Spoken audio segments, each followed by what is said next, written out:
प्रिय विद्यार्थियों, मैं हूं डॉक्टर नरेंद्र कुमार पासवान, राजकीय कृत प्लस टू उच्च विद्यालय नगर उटारी कढ़वा। आज मैं उपस्थित हूं 12वीं कक्षा हिंदी की पाठ्य पुस्तक आरोह भाग 2 के काव्य खंड में संकलित कविता बादल राग की शेष पंक्तियों को लेकर, जिसके रचनाकार सूर्यकांत त्रिपाठी निराला जी हैं। इसके पूर्व के वीडियो में मैंने निराला जी का सामान्य परिचय पढ़ लिया है, साथ ही कविता की जो विषय वस्तु है उसे भी पढ़ लिया है और एक दो छंदों की संदर्भ सहित व्याख्या भी हम लोगों ने पढ़ लिया है। तो आज जो शेष बची हुई पंक्तियां हैं उसको हम लोग पढ़ेंगे। तो आइए शुरू करते हैं कविता बादल राग। कविता की पंक्तियां हैं। हंसते हैं छोटे पौधे लघु भार, सस्य अपार, हिल हिल खिल खिल, हाथ हिलाते तुझे बुलाते, विप्लव रव से छोटे ही हैं शोभा पाते। ये आपकी व्याख्या के लिए पंक्तियाँ हो गई। सबसे पहले मैं कठिन शब्दों को देख लेता हूँ। सबसे पहला जो कठिन शब्द मुझे दिखाई दे रहा है वह है लघु भार, जिसका अर्थ होता है हल्के। दूसरा है सस्य, जिसका अर्थ होता है हरा भरा। अपार का अर्थ होता है बहुत। विप्लव रव का अर्थ होता है क्रांति का स्वर। यह आपका कठिन शब्द हो गया। आइए कविता की व्याख्या करने से पूर्व संदर्भ लिख लेते हैं। तो आप संदर्भ लिखेंगे। प्रस्तुत पंक्तियाँ हमारी पाठ्य पुस्तक आरोह भाग 2 के काव्य खंड में संकलित कविता बादल राग से ली गई है, जिसके रचनाकार सूर्यकांत त्रिपाठी निराला जी हैं। मूल रूप से निराला जी की यह कविता उनकी काव्य संग्रह अनामिका में 6 खंडों में संकलित है। यहाँ जो पंक्ति ली गई है वह 6ठे खंड से लिया गया है। अब आप लिखिए प्रसंग। आपका प्रसंग होगा, इन पंक्तियों में क्रांति का प्रभाव किस प्रकार से शोषित वर्ग यानी निम्न वर्ग पर पड़ता है, यह बताया गया है। अब आप लिखिए व्याख्या। कवि ने इन पंक्तियों में बादल रूपी क्रांति होने से समाज में क्या परिवर्तन होता है उसको दिखाया है। जिस प्रकार तेज गर्जन और लगातार मूसलाधार बारिश होने से, साथ ही वज्र जैसे हुंकार के साथ बिजली के गिरने से जो ऊंचे ऊंचे पहाड़ होते हैं वे खंडित होकर मिट्टी में मिल जाते हैं, परंतु वर्षा होने के बाद उसी मिट्टी में छोटे छोटे पौधे निकल आते हैं, हरे भरे हो जाते हैं और हवा के चलने से हिलते हैं। वे प्रसन्नता के साथ खिलते हैं और हाथ हिलाते से दिखाई देते हैं। तो ऐसा लगता है जैसे वे बादल रूपी क्रांति अर्थात वर्षा को बुला रहे हैं। परंतु इस छंद के अंतिम पंक्ति में कवि ने कहा है कि विप्लव रव से छोटे ही हैं शोभा पाते, अर्थात जब विप्लव का स्वर होता है यानी क्रांति जब होती है समाज में पूंजीपति वर्ग के खिलाफ, शोषक वर्ग के खिलाफ निम्न वर्गों में, तो इससे सबसे अधिक नुकसान पूंजीपति वर्ग को होता है, जो बहुत बड़े धनिक वर्ग होते हैं। इस क्रांति से छोटे वर्गों का कोई भी नुकसान नहीं होता है, क्योंकि इनके पास खोने के लिए कुछ भी नहीं होता है। जो भी खोना है वह तो अमीरों को खोना है, पूंजीपतियों को खोना है। इसीलिए कवि निराला ने इन पंक्तियों में कहा है कि क्रांति के पश्चात जो छोटे वर्ग के लोग होते हैं, जो निम्न वर्ग के लोग होते हैं, जो समाज के वंचित वर्ग के लोग होते हैं, वही सबसे अधिक लाभान्वित होते हैं। साथ ही इस निम्न वर्ग में खुशियाँ भर जाती हैं। वे मुस्कुराने लगते हैं, प्रसन्नता के साथ अपनी हाथ हिलाने लगते हैं और ऐसा लगता है कि वे बार बार उस क्रांति करने वाले जो लोग हैं उनको बुला रहे हैं। वे और क्रांति करने के लिए कह रहे हैं, जिससे धनिकों द्वारा किया जा रहा शोषण बंद हो और ये जो वर्ग है उसको कुछ लाभ मिले। अब आप कविता की काव्य सौंदर्य लिखिए। प्रस्तुत पंक्तियों की भाषा साहित्यिक तत्सम प्रधान खड़ी बोली है, छंद मुक्त छंद है, छायावादी शैली का प्रयोग किया गया है। हिल हिल खिल खिल में पुनरुक्ति प्रकाश अलंकार है। साथ ही आप ल वर्ण की आवृत्ति होने से अनुप्रास अलंकार भी देख सकते हैं। छोटे पौधे यहाँ निम्न वर्ग का प्रतीक है। छोटे पौधे का यहाँ मानवीकरण भी हुआ है। हिलना, हाथ हिलाना, तुझे बुलाना, यह सभी मानवीय क्रियाएं हैं, इसलिए इसमें मानवीकरण अलंकार भी है। भाषा में प्रवाह है, बिंब है इत्यादि। अब देखते हैं अगला छंद।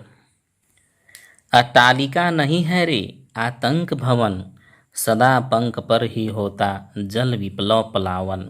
क्षुद्र प्रफुल्ल जलज से सदा छलकता नीर, रोग शोक में भी हंसता है शैशव का सुकुमार शरीर। यह आपकी व्याख्या वाली पंक्ति हो गई। इन पंक्तियों का संदर्भ आप वही लिखेंगे जो अभी आपने थोड़ी देर पहले जो मैंने व्याख्या किया था, वहाँ आपने जो संदर्भ लिखा है वही आप लिखेंगे।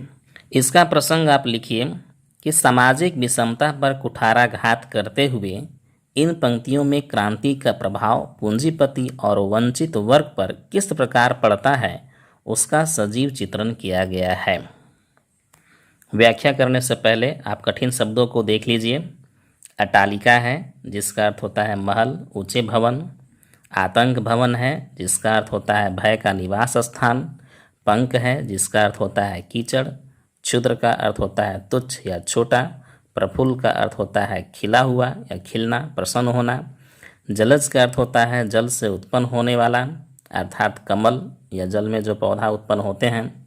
नीर का अर्थ होता है जल। शोक का अर्थ होता है दुख। शैशव का अर्थ होता है बचपन। सुकुमार का अर्थ होता है कोमल इत्यादि। अब आप कविता की व्याख्या देखिए। कवि ने इन पंक्तियों में कहा है कि जो ऊंचे ऊंचे भवन हैं उसमें अब खुशियां नहीं रह गई हैं, क्योंकि अब क्रांति शुरू हो चुकी है और उस भवन में अब भय का निवास स्थान हो गया है। भय का निवास किस प्रकार है? तो उन्होंने कहा है कि जब क्रांति हो रही है तो ये जो क्रांति करने वाले वर्ग हैं, पूंजीपति वर्ग, इस वर्ग को दबाने के लिए, क्रांति को कुचलने के लिए इस ऊंचे ऊंचे भवनों में बैठकर षड्यंत्र रच रहे हैं कि किस प्रकार इस क्रांति को दबाया जाए या क्रांति का दमन किया जाए। इसीलिए निराला जी ने कहा है कि यह अट्टालिका जो है, यह जो ऊंचा भवन है, अब आतंक भवन बन गया है। निम्न वर्ग, शोषित वर्ग पर आतंक फैलाने के लिए इसी भवन में षड्यंत्र रचे जा रहे हैं। वे आगे कहते हैं कि जिस प्रकार क्रांति रूपी बादल के आने से, लगातार बारिश होने से जो कीचड़ होता है वह सबसे अधिक प्रभावित होता है। वह प्रभावित होता है कि जब जल का विप्लव अर्थात जब बाढ़ आती है तो ये सारे कीचड़ धुल जाते हैं, समाप्त हो जाते हैं। उसी प्रकार कवि ने कहा है कि जब क्रांति होती है तो उससे सबसे अधिक प्रभावित वर्ग पूंजीपति वर्ग होता है, क्योंकि क्रांति के प्रभाव से यह वर्ग कीचड़ के समान धुलकर समाप्त हो जाता है। वे आगे कहते हैं कि जिस प्रकार कोमल शरीर वाला बच्चा बीमारी में भी मुस्कुराता रहता है, ठीक उसी प्रकार निम्न वर्ग हर परिस्थिति में भी हंसता मुस्कुराता रहता है। यह निम्न वर्ग अभाव में भी जिंदगी व्यतीत कर लेता है और थोड़ा बहुत कहीं लाभ होता है तो उससे भी पाकर यह प्रसन्न रहता है इत्यादि। अब आप लिखिए काव्य सौंदर्य। इन पंक्तियों की भाषा साहित्यिक तत्सम प्रधान खड़ी बोली है, छंद मुक्त छंद है, शैली छायावादी है, भाषा में प्रवाह है, बिंब है, प्रतीक है। पंख पर में प वर्ण की आवृत्ति होने से अनुप्रास अलंकार है। अनुप्रास आपको कई जगह मिलेगा। जल विप्लव प्लावन में ल वर्ण की आवृत्ति है, सुकुमार शरीर में र वर्ण की आवृत्ति है। तो आप देख देख कर अनुप्रास अलंकार लिख सकते हैं। भाषा सरल है, प्रभावी है इत्यादि। अब देखते हैं अगला छंद। रुद्ध कोश है क्षुब्ध तोष, अंगना अंग से लिपटे भी आतंक अंक पर कांप रहे हैं धनी वज्र गर्जन से बादल। यह आपकी व्याख्या करने वाली पंक्ति हो गई। सबसे पहले कठिन शब्दों को देख लेता हूँ। रुद्ध का अर्थ होता है बाधित होना, रुका होना। कोश का अर्थ होता है खजाना या धन। क्षुब्ध का अर्थ होता है क्रोधित होना या क्रोध होना। तोष का अर्थ होता है संतोष होना, शांति होना। यहाँ तोष जो है वह पूंजीपतियों का प्रतीक है, जो संतुष्ट वर्ग है उसके लिए तोष कहा गया है। अंगना, अंग, अंगना द्व्यर्थी शब्द है। एक अर्थ होता है आंगन, जो घर की आंगन होती है, और दूसरा होता है सुंदर स्त्री। अंग का अर्थ होता है शरीर। आतंक, भयभीत होना, आतंकित होना। अंग का अर्थ होता है गोद। वज्र गर्जन, वज्र के समान गर्जन होना। त्रस्त का अर्थ होता है भयभीत होना। नयन का अर्थ होता है आँख। इन पंक्तियों का संदर्भ आप वही रखेंगे जो आपने पहले वाली व्याख्या खंड में रखा है। आप इसका प्रसंग लिखेंगे कि इन पंक्तियों में कवि ने पूंजीपति वर्गों की दयनीय दशा तथा उसके भयभीत होकर छिपने की बात कही है। यह जो संतुष्ट वर्ग है, यह जो धनिक वर्ग है, इसके खजाने में पैसे का आना जब बाधित हो जाता है तब वे अति क्रोधित हो रहे हैं। परंतु वे आगे ही कहते हैं कि क्रोधित होने के बाद भी क्रांति की भयावहता के कारण वे अपने घरों में छिपकर अपनी सुंदर स्त्रियों के अंग से लिपटे हुए हैं और वहीं थरथर थरथर कांप रहे हैं। बड़े पैमाने पर क्रांति होने की वजह से वे उनकी आंखें भयभीत हैं और वे अपने मुख को छिपाने का प्रयास कर रहे हैं या वे स्थिति से भागने की प्रयास कर रहे हैं। क्रांति की भय से वे छिपने की भी बात कर रहे हैं। इन पंक्तियों का आप काव्य सौंदर्य लिखिए। प्रस्तुत पंक्तियों की भाषा साहित्यिक खड़ी बोली है। संस्कृत निष्ठ शब्दों का चयन किया गया है। छंद मुक्त छंद है। छायावादी शैली अपनाई गई है। मुख ढांपना मुहावरे का प्रयोग किया गया है। वज्र गर्जन से बादल में आप देखेंगे ध्वनि बिंब है। अंगना अंग में अवर्ण की आवृत्ति होने से, आतंक अंक में अवर्ण की आवृत्ति होने से अनुप्रास अलंकार है। भाषा में प्रवाह है, प्रतीक है, बिंब है इत्यादि। अब आप कविता की अंतिम छंद देखिए। जीर्ण बाहु है शीर्ण शरीर, तुझे बुलाता कृषक अधीर। ए विप्लव के वीर, चूस लिया है उसका सार। हाड़ मात्र ही है आधार, ये जीवन के पारावार। सबसे पहले आप कठिन शब्दों को देख लीजिए। जीर्ण का अर्थ होता है पुराना। बाहु का अर्थ होता है बाह। शीर्ण का अर्थ होता है कमजोर या दुर्बल। कृषक का अर्थ होता है किसान। अधीर का अर्थ होता है व्याकुल होना। विप्लव क्रांति तो आप जानते ही हैं। हाड़ मात्र हड्डियों का ढांचा। पारावार का अर्थ होता है समुद्र। इन पंक्तियों का संदर्भ भी आप वही रखेंगे जो आपने पहले रखा है। इसका आप प्रसंग लिखेंगे।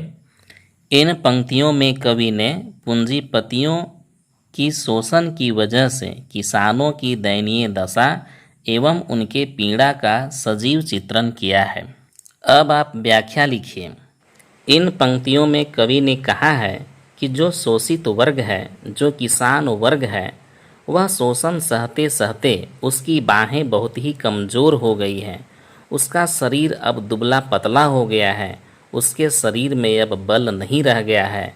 वे व्याकुल हो गए हैं। अपनी इसी व्याकुलता के साथ वे क्रांति रूपी बादल को क्रांति करने के लिए बुला रहे हैं। वे यह भी कहते हैं कि पूंजीपतियों ने इनका सारा उमंग चूस लिया है। मजदूरों की सारी खुशियों को इन लोगों ने छीन लिया है। अब वे मात्र हड्डियों के ढांचा भर ही रह गए हैं। इसलिए ये जीवन के पारावार, तुम मेरे जीवन में क्रांति करके असीम खुशियों को भर दो। जिस प्रकार बारिश होने से किसान प्रसन्न हो जाता है, मजदूर वर्ग भी प्रसन्न हो जाता है, उनके जीवन में खुशियां भर जाती हैं, उसी प्रकार यहाँ पर प्रतीकों के माध्यम से कवि ने कहा है कि क्रांति हो, और क्रांति होने की वजह से किसानों और मजदूरों के जीवन में खुशियां आएंगी। उनका जीवन असीम खुशियों से भर जाएगा। अब आप काव्य सौंदर्य को देखिए। इन पंक्तियों की भाषा साहित्यिक खड़ी बोली है। संस्कृतनिष्ठ शब्दों का चयन किया गया है। छंद मुक्त छंद है। शैली छायावादी शैली है। यदि आप रस की बात करें तो करुण रस भी है। शीर्ण शरीर में सवर्ण की आवृत्ति होने से अनुप्रास अलंकार है। ये विप्लव के वीर और ये जीवन के पारावार में संबोधन शैली है।